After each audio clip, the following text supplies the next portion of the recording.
बिस्मिल्लाहिर्रहमानिर्रहीम। कैंपिंग पे और आउटडोर्स पे जाते हुए, ट्रैवलिंग पे जाते हुए बाज़ का एक्सीडेंट जो है वो हो जाता है, छोटा मोटा या फिर छोटी मोटी बीमारी हो जाती है।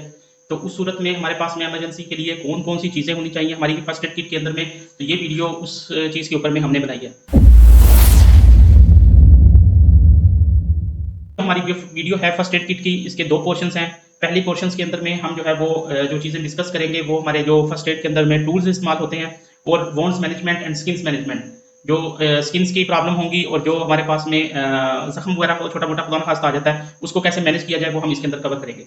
ये कोई मेडिकल की वीडियो नहीं है, आप अपनी मर्जी से इन चीज़ों को प्लस माइनस कर सकते हैं, और इसके अलावा मेरे ख्यालात से मुतफिक होना जो है वो आपके लिए ज़रूरी नहीं है। मैंने अपने एक्सपीरियंस की बेस के ऊपर में और अपनी फर्स्ट एड ट्रेनिंग की बेस के ऊपर में ये किट जो है वो बनाई है। ये मैंने घर में भी रखी हुई है, और प्लस जो है वो ट्रैवलिंग के लिए भी जो है वो मैं इसको इस्तेमाल करता हूँ। तो लेट्स स्टार्ट, इसको हम जो है वो शुरू करते हैं। सबसे पहली चीज़ जो है हमारे पास में ग्लव्स हैं। ग्लव्स जो है वो आपके पास में कोई जख्म आ जाता है आपको या किसी और को, तो उसमें इन्फेक्शन से बचने के लिए, जर्म से बचने के लिए आपको ये प्रोटेक्शन प्रोवाइड करते हैं।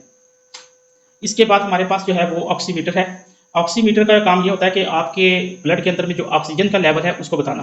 बाज़ आप जब कैंपिंग पे जाते हैं, आप हाई एल्टीट्यूड पे जाते हैं, तो वहाँ पे ऑक्सीजन की जो है वो जो है परसेंटेज आपकी कम हो जाती है। उससे चक्कर आना, उससे जो है वो सर दर्द करना, और ब्रीथ सांस के अंदर में प्रॉब्लम आना, ये चीज़ें आ जाती हैं।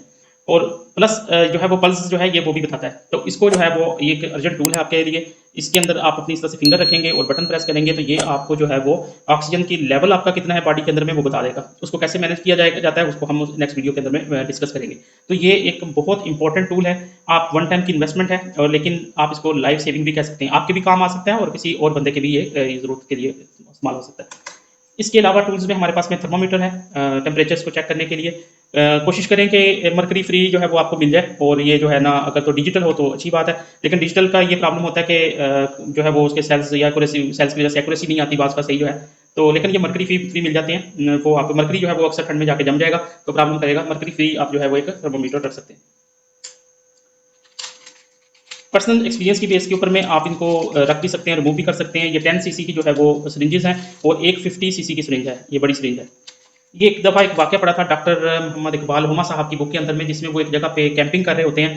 तो वहाँ पे किसी विलेज में एक पेशेंट उनके पास आता है कि इस बच्चे का यूरिन जो है वो बंद हुआ होता है। तो वो कहते हैं कि अगर इस टाइम मेरे पास में एक सिरिंज होती तो मैं इसको ऑपरेट कर देता। तो जब का मैंने वो देखा, तो मैंने उसके बाद में, वैसे तो मैं इंजेक्शन वगैरह के अंदर भी है मेरा, लेकिन उसके बाद मैंने ये सिरिंजेस जो है वो रखना शुरू कर दिए, ताकि कभी किसी और बंदे को, किसी डॉक्टर्स को उसकी जरूरत पड़े तो वो वहाँ पे भी हो जाए, प्लस अगर मुझे जरूरत पड़े तो मैं भी इसको यूज़ कर सकता हूँ। इसके अलावा है हमारे पास में सेफ्टी पिन्स, मुख्तलिफ काम आएंगी आपकी बैंडेज को जो है वो करने के लिए। ये सेफ्टी पिन्स होना ज़रूरी है। ये इनकी जो है वो नीडल्स हैं, इसके अंदर भी है। ये दो नीडल्स एक्स्ट्रा रखी हैं, बाज़ का कोई कांटा वगैरह चुभ जाता है या कोई जो है वो पार्टिकल्स जिसम से वो रिमूव करना पड़ता है जख्म में से, तो उसके लिए भी आप इसको इस्तेमाल कर सकते हैं। सीजर है कपड़ा वगैरह काटने के लिए, अगर आपने बैंडेज वगैरह करनी है उसके लिए। प्लेट्स इसके अंदर मैंने रखे हुए हैं, बाज़ का किस जगह पे छोटा सा माइनर कट लगाना पड़ जाता है और उस काम के लिए आ सकता है ये। ट्वीज़र्स है, आप कोई जख्म वगैरह किसी जगह पे हुआ है तो उसको आप डायरेक्ट तो नहीं लगाएंगे, तो उसकी जो है वो बैंडेज करने के लिए और क्लीन करने के लिए आप इसको यूज़ करेंगे। और प्लस अगर कोई चीज़ आपने रिमूव करनी है, जो है वो कांटा वगैरह लग गया उसको रिमूव करना है, कोई टिक वगैरह उसको करना है, उसके लिए आप इसको इस्तेमाल कर सकते हैं। ये इलास्टिक क्रेप है, गर्म पट्टी जिसको हम बोलते हैं। यहाँ तक हमारे जो है वो इसके बेसिक टूल्स हैं जो कि फर्स्ट एड के अंदर में इस्तेमाल होते हैं। नेक्स्ट हमारा पार्ट है वॉन्ड्स मैनेजमेंट का। अगर कोई खुदा न खास्ता छोटा मोटा जख्म हो जाता है तो उसको किस तरह से ट्रीट किया जाएगा, उसके लिए हमारे पास में कुछ चीज़ें हैं। सबसे पहले हाइड्रोजन परऑक्साइड है, जैसे आप जानते हैं एक डिसइंफेक्ट टूल है। इसको इन्फेक्शन के लिए इस्तेमाल किया जाता है, जख्मों की सफाई के लिए, ताकि बैक्टीरिया वगैरह जो है वो आगे ना फैले, उसके लिए हम इसको इस्तेमाल करते हैं। नेक्स्ट डिसइंफेक्ट टूल्स के अंदर में हमारे पास में डिटोल है। अगर हमने अपने टूल्स को जो है वो डिसइंफेक्ट करना है या अपने जख्मों को जो है वो क्लीन करना है, तो ये एक डिसइंफेक्ट एजेंट के तौर पे जो है हमारे पास में काम आता है। इसके बाद में पायोडीन है, जो कि आयोडीन है बेसिकली। ये पायोडीन भी सेम डिसइंफेक्शन के लिए ही इस्तेमाल होती है, लेकिन थोड़ा सा हाई लेवल पे। वो छोटे मोटे जख्म के लिए हाइड्रोजन परऑक्साइड को डिटोल को करेंगे, लेकिन खुदा खासा जख्म थोड़ा बड़ा है तो इसके लिए पायोडीन को इस्तेमाल किया जाता है। अक्सर आपने देखा होगा कि ऑपरेशन के बाद में भी आमतौर पर डॉक्टर्स ये जो है वो देते हैं, ताकि उसको जो जख्म है वो जल्द से जल्द खुश्क हो सके। इसके अलावा डिसइंफेक्शन के लिए अल्कोहल स्वैब्स हैं, छोटे मोटे जो है वो उसको अगर आपने जो वॉन्ड्स है जख्म है उसको साफ करना है, उसके लिए अल्कोहल जो है वो स्वैब से आप कर सकते हैं। नेक्स्ट हमारे पास में ये टेप है, सर्जिकल टेप्स, जो कि बैंडेजेस को चिपकाने के लिए इस्तेमाल होती है। फिर हमारे पास में बैंडेजेस हैं। तो ये बैंडेजेस आप थोड़ी ज़्यादा रखें, कभी आपको ज़रूरत पड़ सकती है या किसी और बंदे को ज़रूरत पड़ सकती है, तो ये किस्म का आप समझे कि इसको ज़्यादा रखना सदका ही है। आप अपनी मदद भी कर सकते हैं और किसी और की भी मदद कर सकते हैं, ये थोड़ी सी आप ज़्यादा रखिएगा। इसके अलावा जो है वो सनी प्लास्ट है, अगर माइनर कट लगाया हो किसी जगह पे, छोटा सा कोई जख्म है, तो उसके लिए जो है ताकि इन्फेक्शन वगैरह ना फैले और जल्दी रिकवर होने के लिए जो है वो सनी प्लास्ट को आप इस्तेमाल कर सकते हैं। इसके बाद में सिकाट्रन पाउडर है। सिकाट्रन पाउडर जो है ये भी कट्स के लिए और माइनर बर्न्स के लिए इस्तेमाल होता है। कोई छोटा जख्म है उसके लिए, अगर कोई जल गया है उसके लिए, तो उसको इस्तेमाल कर सकते हैं। फिर उसके बाद में पॉलीफेक्स क्रीम है। पॉलीफेक्स क्रीम का भी सेम यही फंक्शन है, ये एक जो है वो आप समझे कि एंटीसेप्टिक ऑइंटमेंट है। ये भी माइनर कट्स के लिए, जख्म वगैरह हो गया उसके लिए आप इसको यूज़ कर सकते हैं।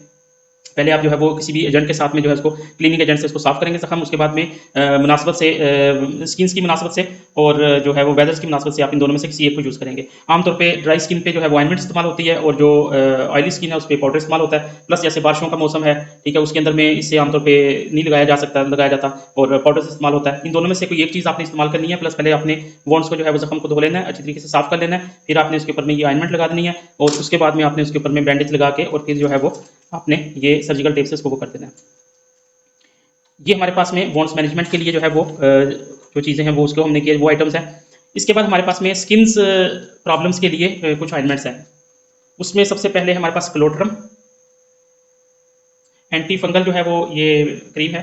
पास का आपकी फिंगर्स के दरमियान में जो है वो फंगस की वजह से जो है वो आपने देखा होगा, जिसको एथलीट फुट भी बोलते हैं, वो प्रॉब्लम आ जाती है। अगर आपने सॉक्स जो है वो चेंज नहीं की या वो पानी वहाँ पे पड़ता रहा, तो वो फंगस की वजह से जो है वो पाँव की उंगलियों के दरमियान में वो थोड़ा सा गलना सा शुरू हो जाता है। उस जगह पे आप इसको लगाएंगे तो बहुत अच्छा इसका जो है वो रिजल्ट है, इसका जो है वो अच्छा आपको जो है वो जल्दी इंशाल्लाह रिकवर करेगा। इसके बाद में हमारे पास है हाइड्रोकार्टिजोन क्रीम, बहुत अच्छी क्रीम है ये जो क्रीम है ये आपको अगर कोई चीज़ को कीड़ा वगैरह काट लेता है, जो है हनी बी है या भीड़ वगैरह है या कोई और कीड़ा अगर आपको काट लेता है, तो उसकी जगह पे ये अगर आप लगाएंगे तो ये इंशाल्लाह आपको फौरी जो है वो रिजल्ट देगा, फौरी रिलीफ देगा आपको।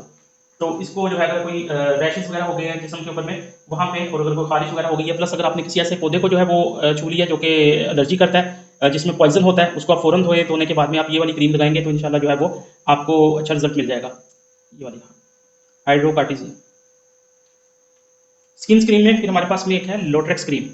अगर किसी जगह पे आपको स्कैबीज खारिश वगैरह का प्रॉब्लम हो जाता है, जिसमें से कोई एलर्जी वगैरह हो जाती है, तो उस जगह पे ये लोट्रेक्स क्रीम जो है वो आप यूज़ कर सकते हैं। लोट्रेक्स लोशन भी आता है, क्रीम भी आती है, वो आप जो भी आपने यूज़ करना हो वो ले सकते हैं, लेकिन अच्छी जो है वो एक ये प्रोडक्ट है। तो ये 3 प्रोडक्ट्स हैं, क्लोट्रम, हाइड्रोकार्टिजोन एंड लोट्रेक्स। इन सब की जो है वो डिटेल मेरी वेबसाइट के ऊपर भी मौजूद है और जो मेरे यूट्यूब शॉर्ट्स हैं उनके अंदर भी मेरी जो है वो इसके अंदर में मैंने वो वहाँ पे मेंशन किया हुआ है। और एंड में हमारे पास में जो है वो मॉस्पेल है, जिसके मतलब आप जानते ही हैं कि ये एंटी जो है वो मॉस्किटो है, मॉस्किटो रेपेलेंट है, और इसको आप जो है वो अपनी स्किन पे लगाएंगे, जिल्द पे लगाएंगे तो मॉस्किटो से जो है वो बचत हो सकती है। तो इसी तरह से जो है ये सारा कुछ करके हमने इसको एक इस तरह से रेड करके पाउच के अंदर में डाल दिया, जो कि मुझे बता देता है कि इसके अंदर में जो मेरी वो मेडिसिन हैं जो कि वॉन्ड्स मैनेजमेंट और एक्सटर्नल यूज़ के लिए हैं। इस तरह से आप इसको जिप लॉक बैग में भी लगा सकते हैं और अलग अलग कोडिंग भी कर सकते हैं। तो मज़ीद अगर आपने जो है वो देखनी है इनकी डिटेल्स सब चीज़ों की, तो मेरी वेबसाइट www.alifviews.com को विजिट करें और मेरे चैनल को सब्सक्राइब करें। वहाँ पे आपको मज़ीद इस तरह की जो है वो वीडियोस इंशाल्लाह देखने को मिलेंगी। तो यहाँ तक हमारा पहला पार्ट खत्म हुआ। सेकंड पार्ट के अंदर में हम ये चीज़ डिस्कस करेंगे कि हमारे पास में कौन कौन सी ऐसी इमरजेंसी मेडिसिन्स चाहिए होंगी फर्स्ट एड किट के लिए, जो कि हमें इमरजेंसी में इस्तेमाल हो सकेंगी। तो इजाज़त दीजिए, खुश रहें, खुश रखें, खुशियाँ बांटें, खुशियाँ समेटें। अल्लाह हाफिज़।